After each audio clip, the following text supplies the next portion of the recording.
What we gonna do right now is go back, way back. Shake, give me your friend. Hey, hey, more.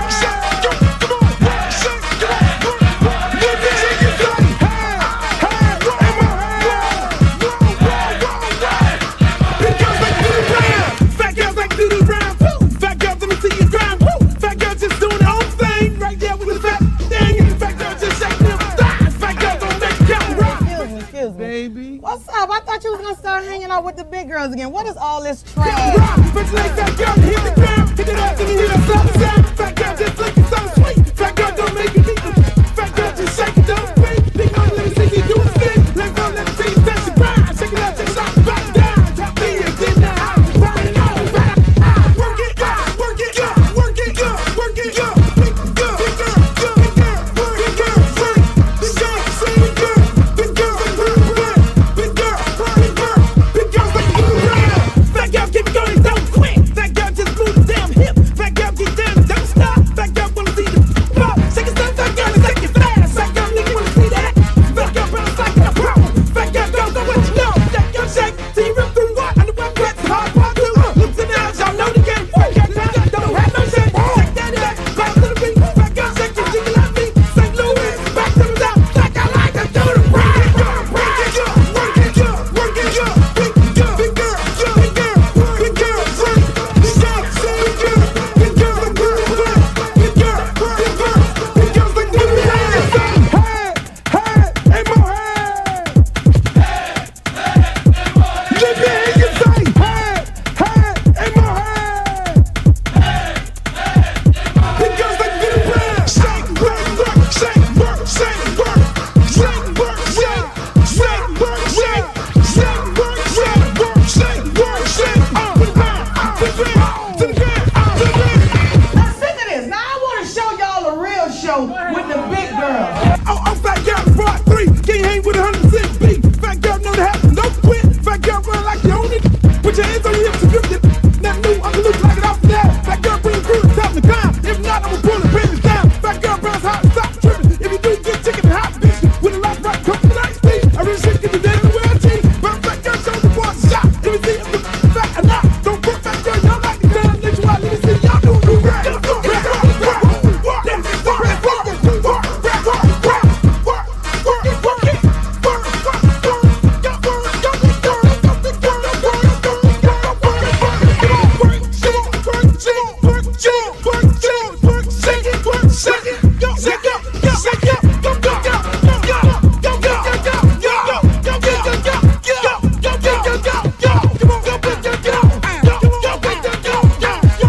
I'm serious. Where you are, not ever.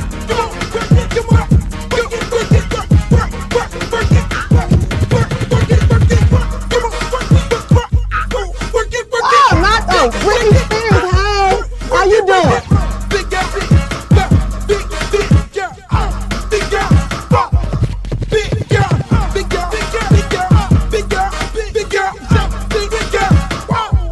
Oh, but ain't the little leprechaun.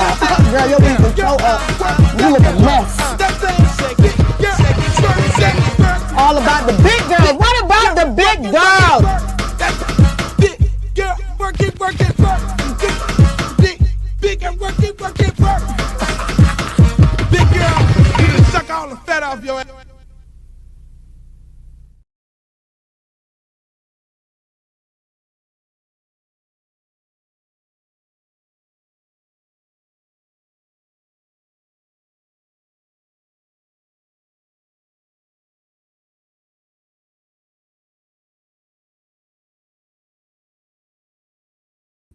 Yo, what's up, y'all?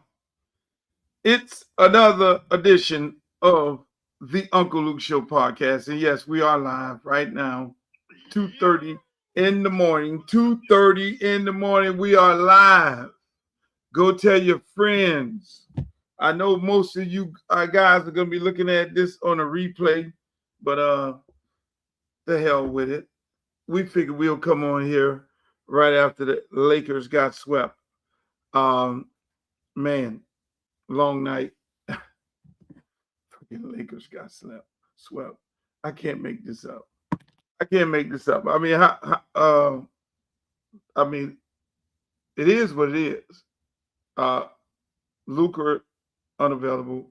Let me just start the show off because I don't want to even go there. I just want to welcome everybody in the show right now tonight. We have Twitter. I'm on Twitter. I'm on Instagram. I'm on Facebook Live. I'm on Facebook fan page. I'm on YouTube. We're on Twitch. We're everywhere. We're all of my social media platforms. That's over 1 million people right now. We're broadcasting to over 1 million good folks from around the country. And I want to remind people, you see the rebroadcasts of this show, rebroadcasts 7 a.m. in the morning, 5 p.m. in the afternoon, 8 p.m. at night, and 11:30 at night the next day. And then the following day, we'll do another show. So that is our schedule. A lot of people always say, Luke, we see the show all the time. Yeah. We broadcast the show on several occasions. The reason why we broadcast the show on several occasions is because of what? Because there are people who are asleep when the show comes on. There are people who are at work when the show comes on at 5. There are people who work overnight when the show comes on. You know what I mean? So they want to see the show overnight because they're asleep in the daytime.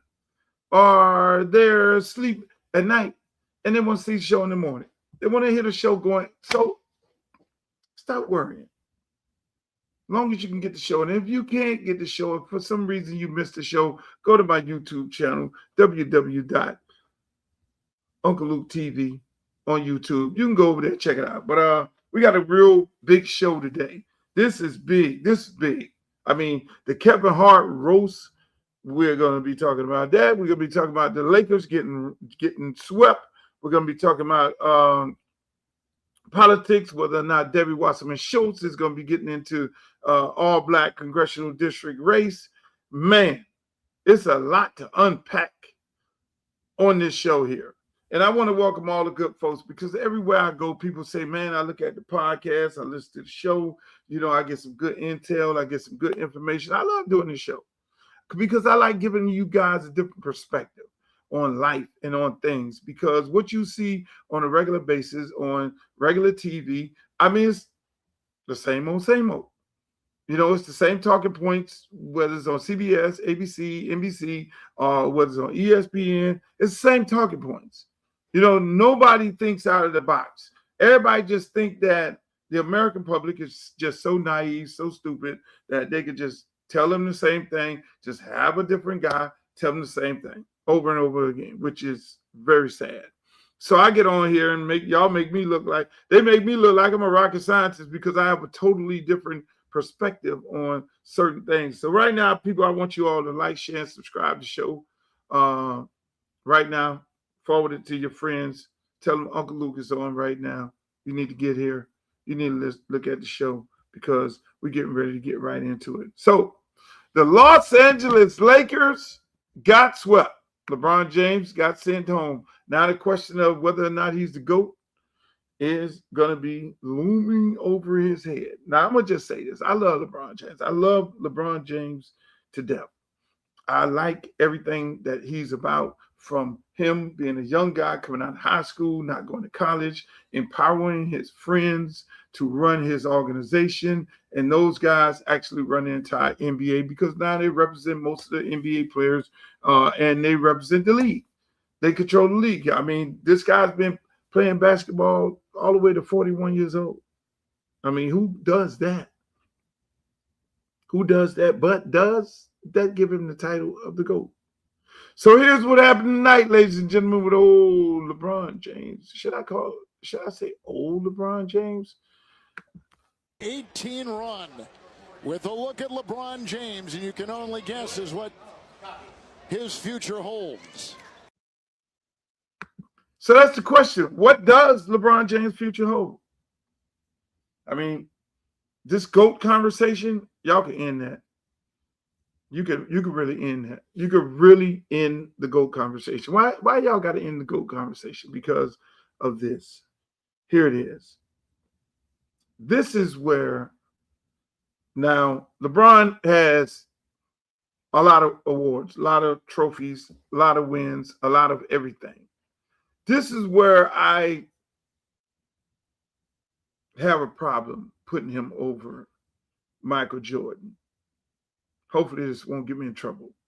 Where I got a problem putting him over Michael Jordan, and I don't think people make this argument because, like I say, this particular show we talk about, we take you from a different perspective. We just watched this game, and I watched it.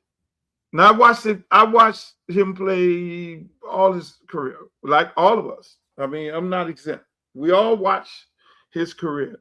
And I've always said this in the crunch time, the last 2 minutes of a game, you know who's hot on the opponent's side because they feed that guy the ball. They feed that the hot guy gets the ball. He gets fed the ball. The difference between him and Michael Jordan and the hot guy on your team, get the fuck out the way. Everybody back up. I got this. There was only one guy that took control of the ball, shot the ball, everybody get out of the way, go 4 corners,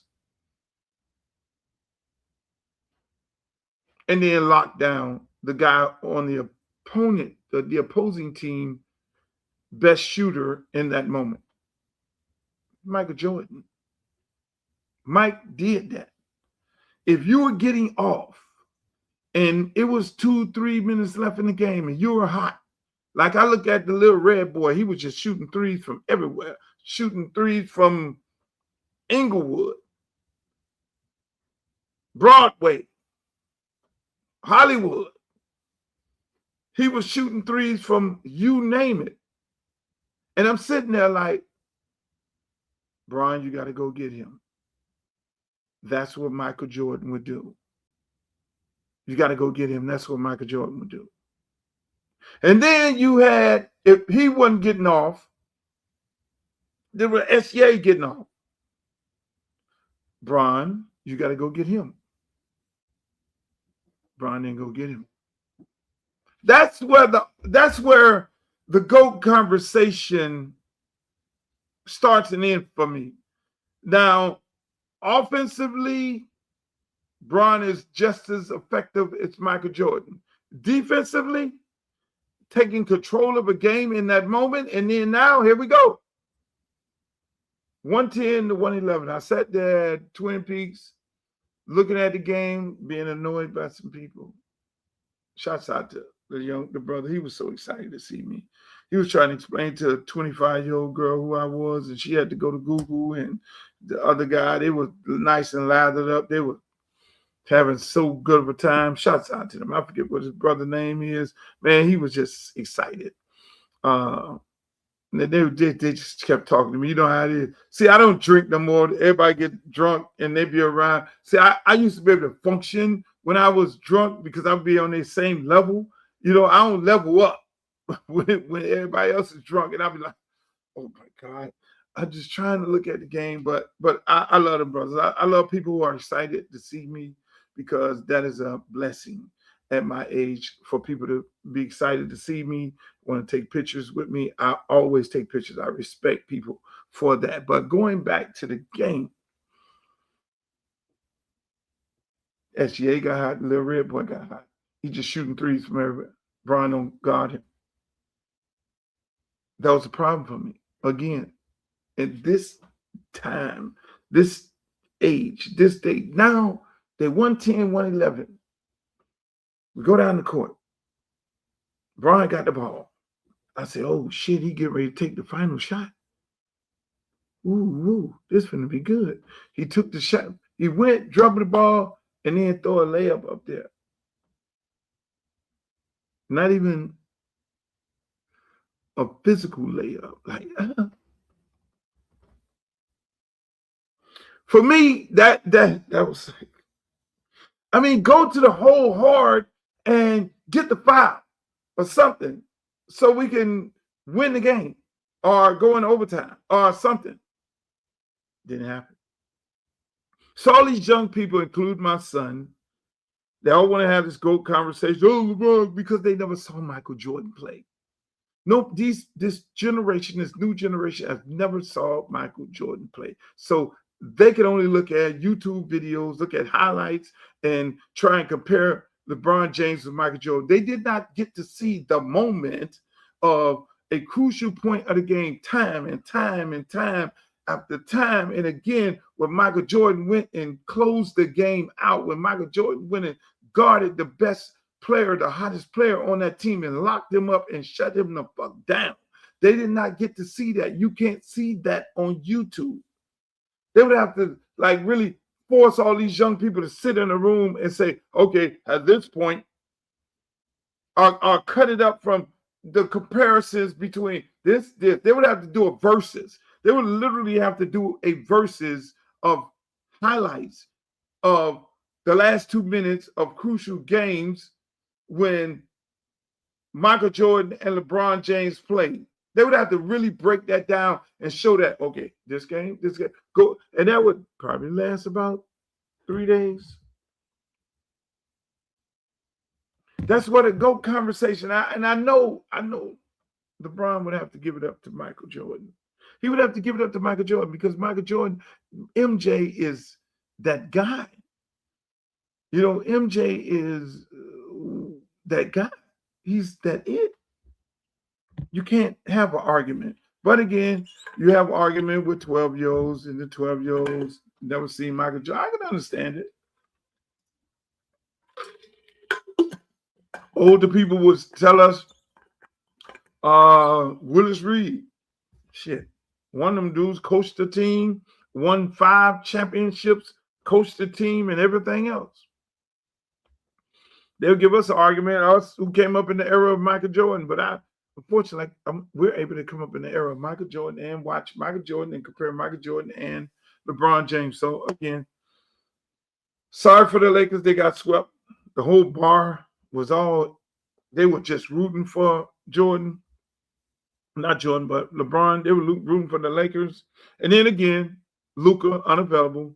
So the GM for Dallas Mavericks, who traded Luka to the Lakers for another unavailable player. All these dudes are unavailable. And in this era of basketball, again, going back to the LeBron Jordan argument, this era of basketball is soft as fuck. I mean, y'all whole life is soft.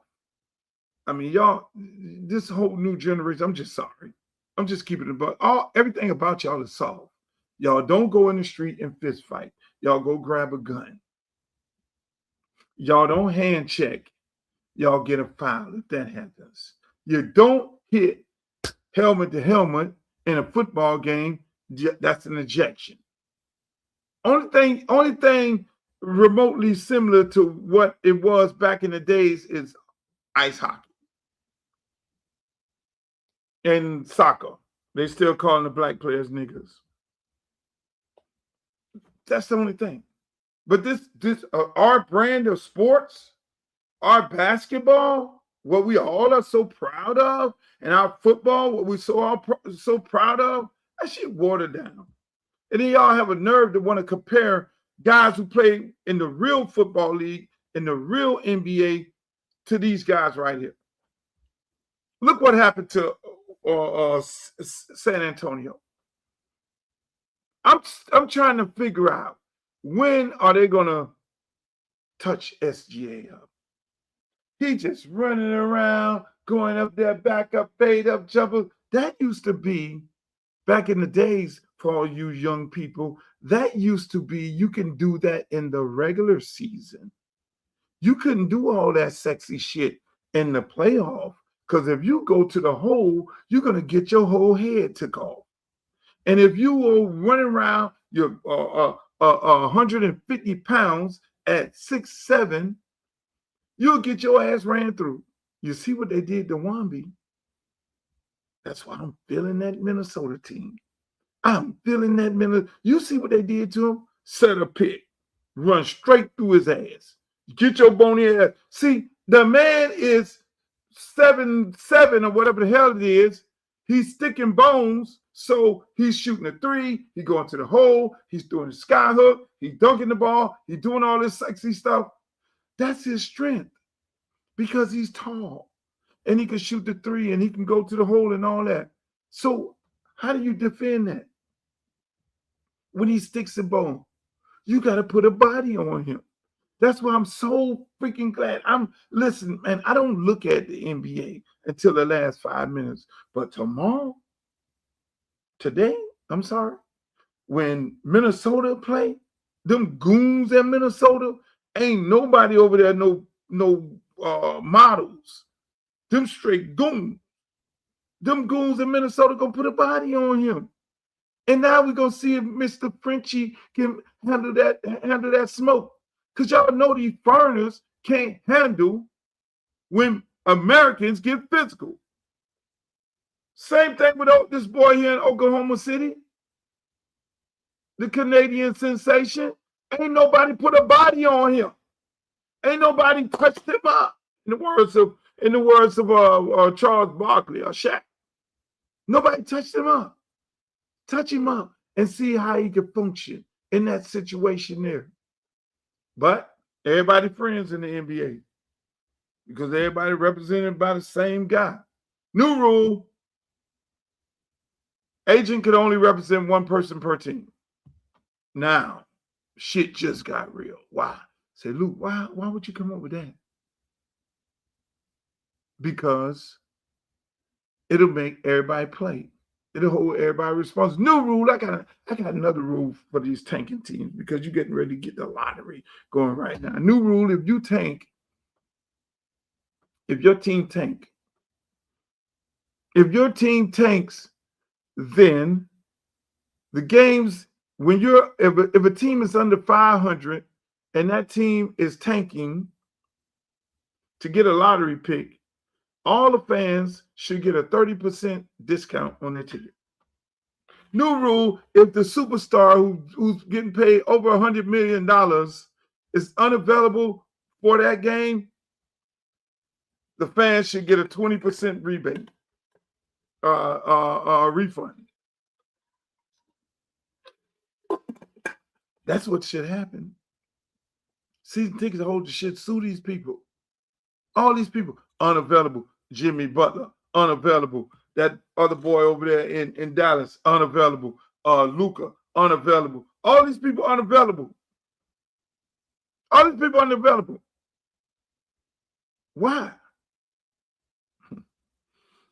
And then they fired a man in Dallas. They boo him out the stadium because he gets rid of this guy who he knows is out of shape. And if you're out of shape playing in this kind of NBA, you're going to be unavailable for the playoffs. So he should be commended. He should get extra money after they've fired him. But again, people, this era of, oh, we don't go outside. Hey, man, meet me outside. Let's go. Meet me. Let's go. Let's put our dukes up. We're going to handle this like men. No, we're going to go get a gun and unalive somebody. That's how y'all do it these days. Oh, meet me out on the court. Let's go. Right here. Kobe Bryant. You know how they go. They down there, slap the floor. Let's go. And then you go run through him. Boom. In his face. Nah, you can't do that. You throw clean out the league. Hand check a dude. Dude run through the hole. Try and do a layup in the playoff. Knock your whole head off. Flagrant foul. And the referees in the NBA, you guys are horrible. Y'all are horrible. Absolutely horrible. For more reasons than one. Y'all know the fix was in. This the thing. They had the young referees who didn't know how to fix the games like the old ones. They had the young referees in the game trying to fix the game. They had told them, okay, now but whatever happens is OKC got to win the game. So questionable fouls, y'all got to call for them. If they flop, You got to call the foul for against the Lakers. They started doing that early, and then they got caught. They got caught with their head in the cookie jar because it was all rookie refs and shit who ain't never did no tricked up stuff like this. Almost like, okay, sending a dude in the club and say, okay, well, you're going to be a trick tonight. This is how you spend money on what you need to spend. That shit was so bad. It was so bad that they had to talk about it. They had to talk about it. Oh, Adam Silver, we love you so much. You did so much for the league, but this is unacceptable. Y'all know they was fixing the game. When you put betting in basketball and football and all these sports, the games are fixed. Okay, just keep it above. All this shit is fixed. These dudes ain't making that kind of money. That was the whole point of not allowing people to bet on games. That was the whole point. But y'all just say fuck it. Y'all just went right past that and started letting games be betted on legally, and think that you was gonna have something not fixed. And then NBA, in my opinion, was already fixed anyway, because all the playoffs always been looking like this with questionable calls and things like that. Hey, you want to clean the NBA up? This is what you do. You want to clean it up? You want to make it kosher? What you do? Hey, we all got cell phones. We all got Bluetooth. They got an earplug. They got all kind of shit connected to them. The people sitting there in Washington or New York or whatever it is looking at the game, the replay comes just like this. You got cameras all over the place. All you got to do is just hit a button. Check. If New York see a questionable call that may violate the integrity of the game, they should ask for a replay. Why not do that? It's like Major League Baseball. The best thing happening right now is when the guy tap on his head and them umpires looking like shit in Major League Baseball right now. They either have to get their shit together or the game they'll be out there all night. They'll be looking stupid because they'll get their calls overturned so much because they don't know how to find the strike zone. And hopefully Major League Baseball got it where, okay, if your shit getting overturned that much, you don't need to be behind the plate. And the same thing should happen in the NBA and the NFL. You can easily hit a button, boom, on the hip, a little vibrator, and say, hey. All right, they got an earplug. Yo, replay that. Get your ass on over there 5 minutes to protect the integrity of the game, because you guys allow people to bet on the games. So why do we have to sit up here in this day and age with all this technology and start looking at a game and the whole America is looking at the replay and like, oh God. And then you got people on TikTok and social media breaking the game down like, look at this. This has to be fixed. Protect the integrity of the game. If Adam Silver and Roger Goodell and all these people are want the game to be protected at all costs, away from all this shady shit and all this betting, do the right thing. I don't see them doing the right thing because it's all rigged, in my opinion. Nobody wants to do the right thing. Everything in this country is rigged. I don't understand that. Here it is, ladies and gentlemen. Check this out right here. I'm surprised they invited me. That's how little star power you have. They had to start inviting your enemies. I said, I hate him. They said, come anyway. Very humble of me to be at your goat roast tonight, Kevin. I've won an Emmy Award, but this is gonna be my best acting tonight as I pretend like you are a goat.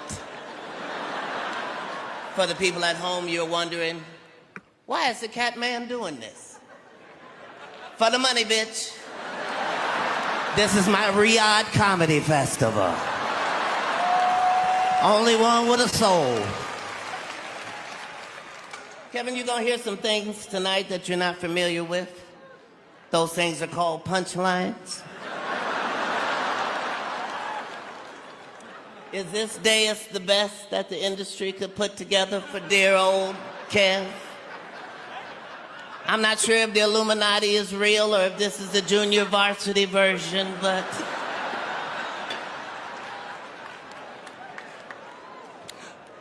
For those of you just joining us, Kevin and I had beef, and I'll tell you why. Because privately, this motherfucker stole everything from me. Before he saw my act, he was a 6'3" white man.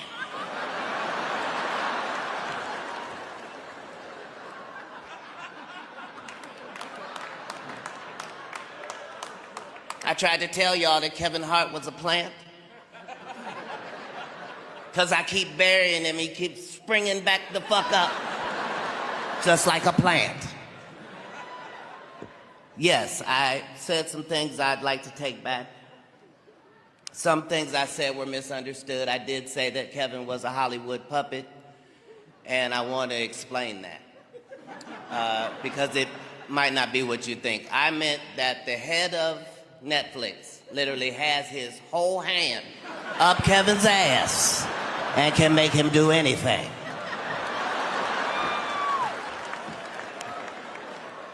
Kevin only has one rule in his movies: no N-word. And that N-word is no. He's never fucking said it, never ever.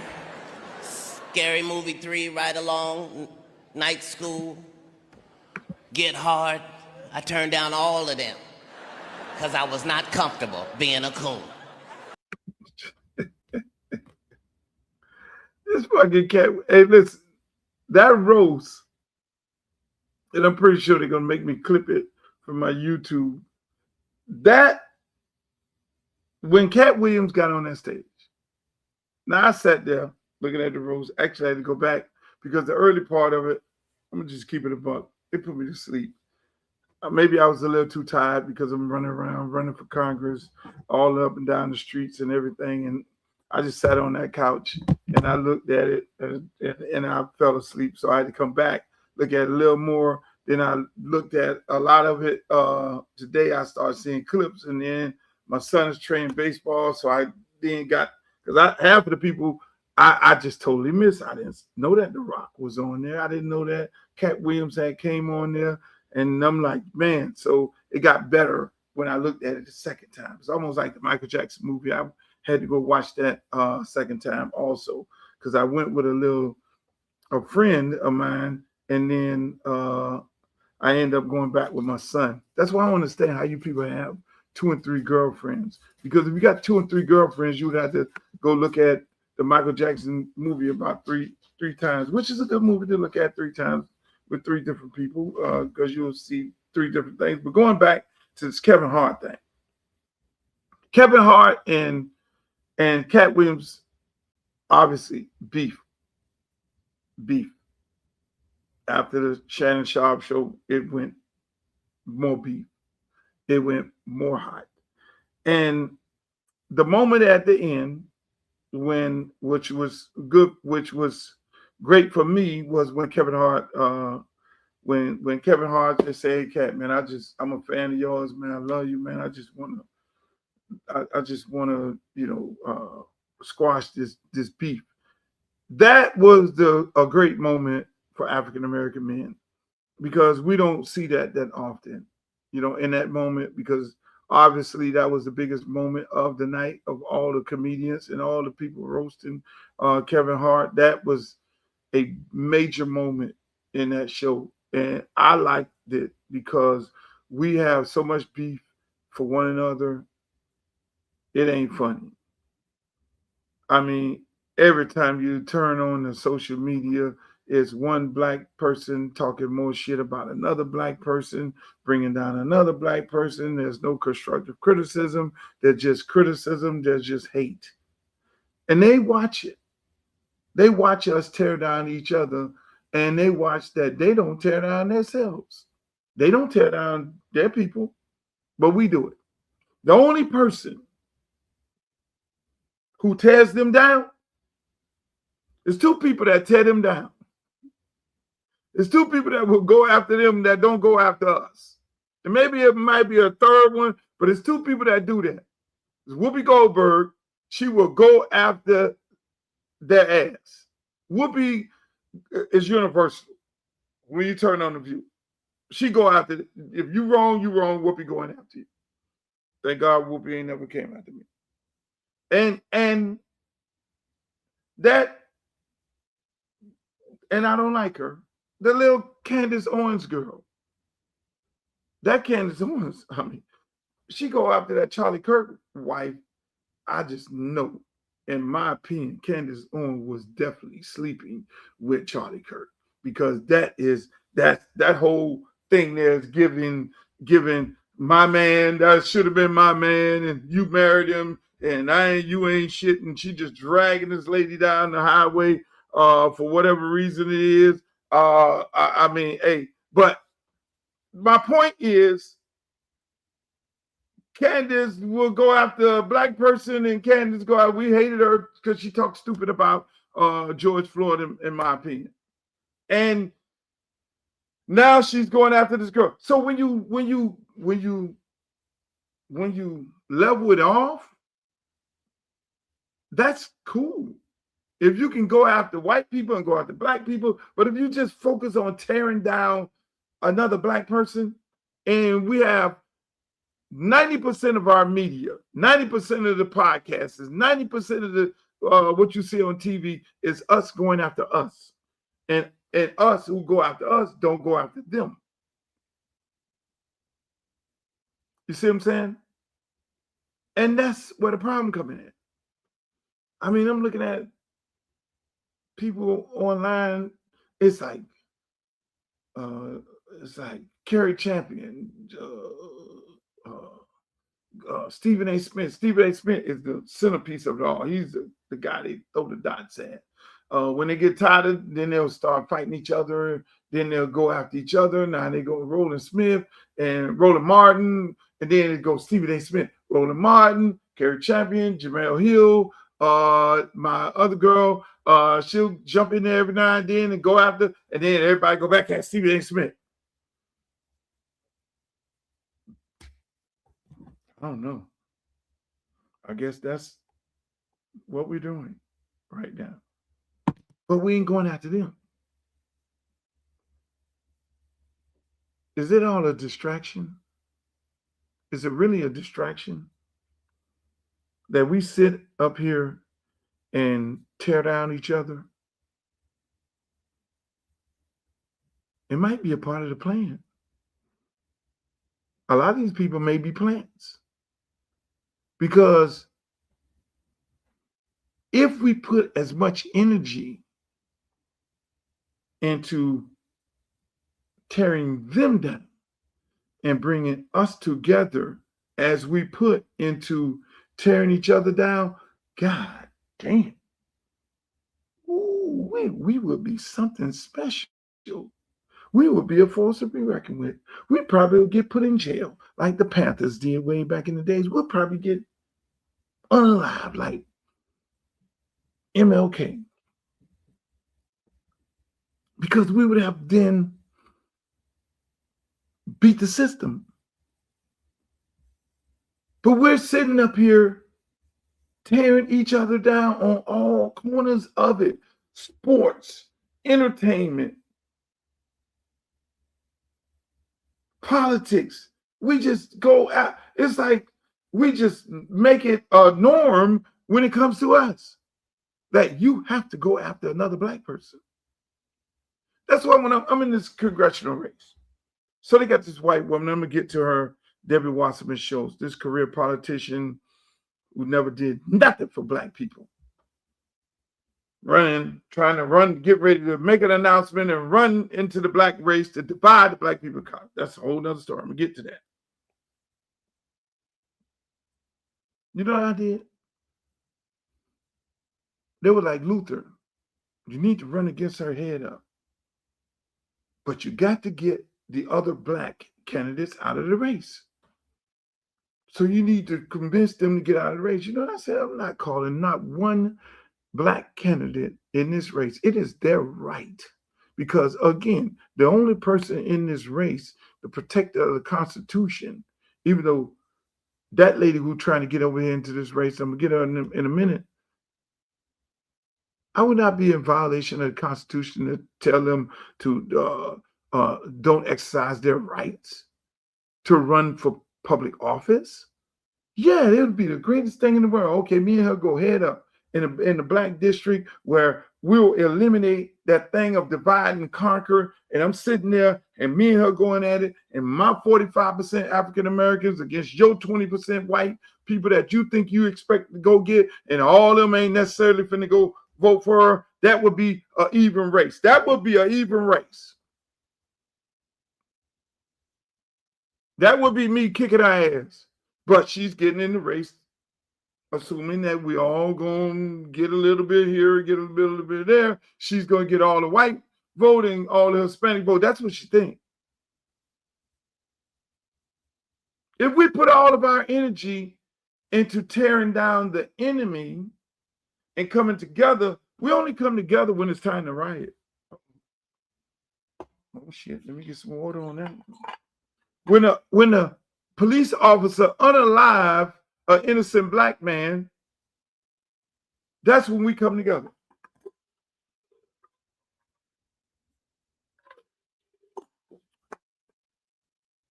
When politicians unalive and take our way of life away from us, divide us and conquer us, why we don't come together then? Why we don't come together when it's time to own something? Why?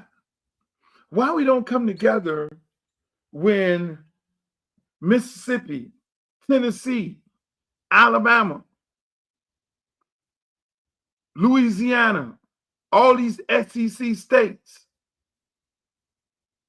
who got these big time Mississippi and Mississippi State and LSU and Alabama and Auburn and Tennessee, all these.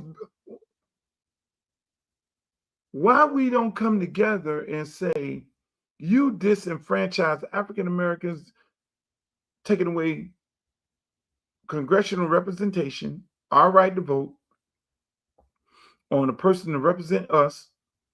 Why we don't come together and every black kid, they didn't rig the rules up so down. You just know there's one portal, so they can't get in the portal and say, you can't get in the portal now and go to another team. So we can't tell them to don't play. But the kids who are committed to all those schools that I just mentioned and all those states, they could decommit and go to school and go to school. And now these are the creme de la creme. So it won't be that they'll be hurting to get in another school. No, they'll be welcome. All those 4 and 5 star, they'll be old. They can get in another school right now tomorrow. Why we don't come together and tell those young people and their parents and identify them, because there's not that many of them, and say, you need to decommit? Why we don't get on their parents' Twitter and their Twitter and say, hey, look here, man, you'll sell out if you go into these schools and you need to decommit? And then why we don't push, which we are, I see it, why we don't push the fact that we need to be boycotting those schools in those cities because they did that? Why we don't push that we're not going to do any concerts in those states? Hello. Cooking now. Where we at? Where's the Breakfast Club? Where the jokers on the back? I mean, I like them brothers, but this is the moment that you use your platform in a historic way. When you get disenfranchised, like we're getting disenfranchised, don't be on there in the morning joking about some fucking LeBron James. Don't be on there joking about Megan Thee Stallion and Klay Thompson. No, this is where you're supposed to really be leaders and say, hey man, we boycotting these states now. No black entertainment in those states. No, if you do a convention in those states, then what we're going to do as African Americans, we're not going to purchase your product. NFL, you get ready to take the Super Bowl into Nashville in 2030. Shut it down right now. We'll be boycotting your ass for this whole year. We're going to take our $1 trillion business, our $1 trillion business worth, and we're not going to support your bullshit. What? That's what we need to be focused on. That's what Jamel Hill need to be focused on. That's what Kerry Chapman need to be focused on. That's what Stephen A. Smith need to be focused on. That's what Joy Reid need to be focused on. That's what Roland Martin need to be focused on. That's what we all need to be focused on. That's what any black person that's on TV, that's getting asked to get on TV and talk about Orange Man. Look, before we talk about Orange Man, if you want me on this show, other than that, don't go on CNN. Don't go on no damn MSNBC. Talk about nothing else but what is happening to us and what we're going to do about it. See, everybody get off on talking about what happened to us like we're a victim all the time. No, what we going to do about it? How do you fix the problem? So people keep asking me about, oh, why are you running for Congress? Because I'm a fixer. I know dude to just be sitting up here talking about, oh, the victimized, we're victimized. Yeah, they've been fucking us forever. Excuse my French. But at some point, it becomes time to stop. And how you stop it is you go do something about it. And if you don't do something about it, then shut up. Then shut up. What are we talking about? That's what we shouldn't be talking about. Memphis in a hotel. And why I won't like to go to Memphis in a hotel? No. The king needs to be talking about Memphis. We should be going to Memphis or no part of Tennessee because of what they just did. That's what the king, that's what Jim Brown, that's what Muhammad Ali, that's what Lou Elson, that's what Kareem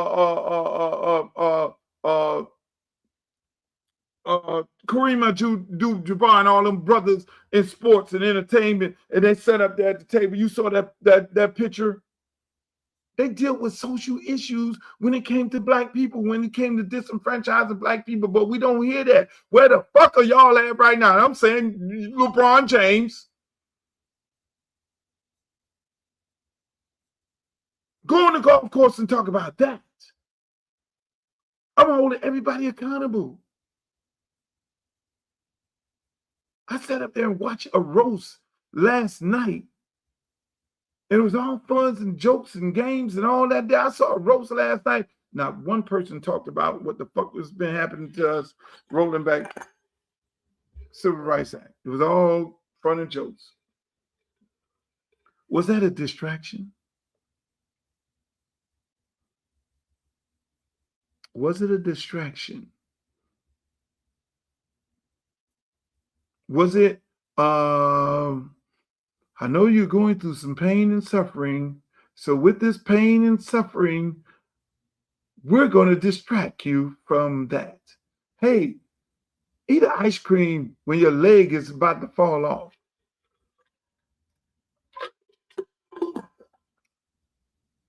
Don't talk about that. Because we may lose all those states in the audience.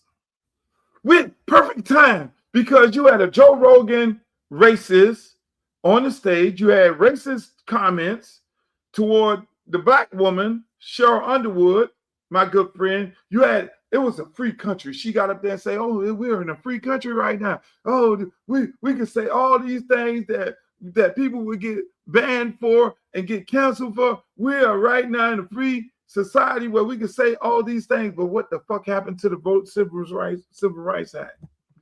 The 1965 Civil Rights Act.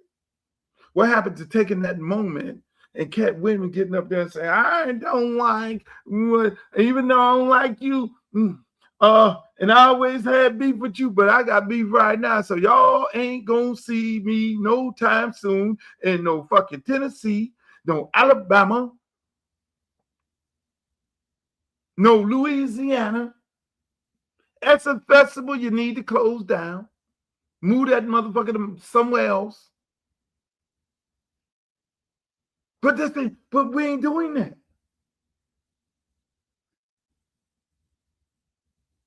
Why we ain't doing it?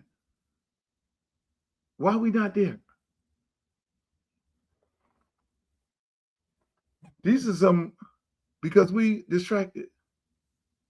They got the clips of Katt Williams. It's last 2 weeks, it was Megan Thee Stallion distracting us and Klay Thompson. We worrying about what the fuck is going on with them. While they going to the Supreme Court, rolling shit back. All y'all sitting up there talking about, yeah, Klay ain't shit. Oh, Megan ain't this. Oh, Klay ain't this. Oh, this one dude who's supposed to shot her getting out of jail. All y'all was fixated with that, while these people was going to the Supreme Court, rolling back the right to vote, the Civil Rights Act of 1965. Some shit that was fought for. Blood, sweat, and tears. People died for it. But y'all was sitting there worrying about Megan Thee Stallion and Klay Thompson. Then the shit got rolled back. And then people out there, not in this franchise, rewritten maps. The damn, in my opinion, KKK governor in Louisiana, what the fuck did he do? He stopped the whole election. He stopped the whole election. Stop. Nope. We're going to go by this here rule here. In Tennessee, they just got rid of straight black. Florida, Ron DeSantis did it slick. He didn't go as far as these other clowns did. What he did was, okay, y'all got 2 black congressional districts. Ron DeSantis is really on some different shit. I mean, we talk about Aryan Nation and neo-Nazi and all that shit. Ron DeSantis went after the Jews. Let me say that again. That man went after the Jews. He said, this is what I'm going to do to y'all. We're going to gerrymander the map, and we're going to take out some seats, and we're going to add some seats, but at the same time, we're going to leave them black seats in South Florida black. We're going to make y'all super black. I'm going to make y'all super black. He left them super black. Frederica Wilson, 24, Congressional District 24. He left Congressional District 20, super black. The man merged Debbie Wasserman Schultz and Jared Moskowitz districts together. So now, Debbie Wasserman Schultz is like, you would think that's her district. You would think she would be running against Jared Moskowitz. Well, Jared Moskowitz, but no. The 2 Jewish candidates got together and sat down at the campfire and said this. Well, Ron DeSantis merged us. We ain't going to run after each other because we need to have Jewish representation. Now, mind you, I'm friends with the Jewish people. I'm friends with Jewish people. But this moment in history, they are sticking together. They're not going to cancel one another, which is what they should be doing, because he merged both of their districts. And they should be running against each other to duke it out, or one of them run in another district, because there are career politicians running another district. One district, Trump won by 10%, and his numbers are down to 20 to 30%. that district is easily to be won, or if there really was about the party, they would go run in that district, take all their millions of dollars. But you know what?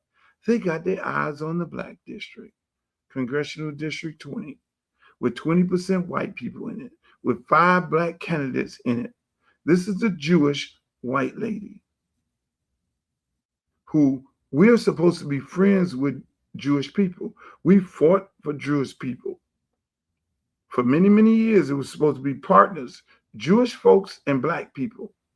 And for so many years, that partnership has been deteriorating on all different fronts. And with this party here, this Democratic Party,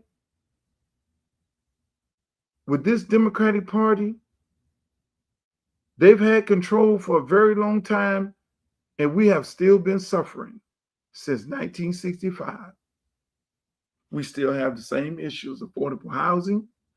They don't have an affordable housing issue. Education, they don't have an educational issue. Small business loans, they don't have a small business loan issue. They go to the bank and they can get loans and they can get with good credit. The list goes on. They have access to health care. They have security. We don't. We're still begging and pleading for the same things that we've been begging and pleading for since 1965. Matter of fact, in 1965, we were better people. We were better off because we owned our own neighborhood. But you know who came in our neighborhood and became the slumlords?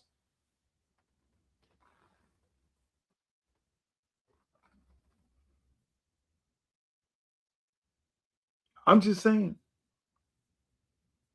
So now Debbie Wasserman Schultz is contemplating running in Congressional District 20. You know, the last time the Democratic Party pulled a coup like this, now I'm a Democrat. But you know what? I'm one of them Democrats right now. I'm like a mega Democrat. They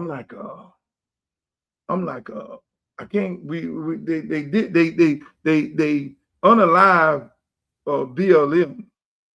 They unalive Black Lives Matter, because Black Lives Matter, if what that movement was going to be about, it was going to be similar to MAGA taking over the Democratic Party.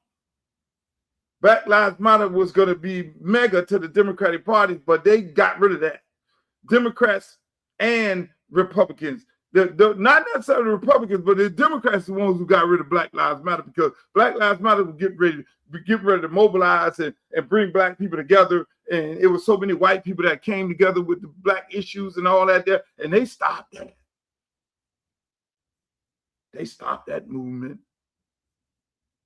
Unlike the Tea Party, and then Trump came in and said, fuck the establishment of the Republican Party. I'm taking the Tea Party, put it on steroids, and call it the Mega Party. I'm gonna rebrand the Tea Party because the Tea Party had went rogue on the Republican Party. See, again, this the rapper who don't know nothing about politics. This the rapper who don't know, but I know the game. We have more racist white nationalists in the Democratic Party than in the Republican Party. I said it. We've been used and abused. It's like they ask us to come to a party and tell us we can't eat. Hey, Black people, come over here to this Democratic Party. But when you come in here, you're coming in here to make us powerful and bring all the food on the table.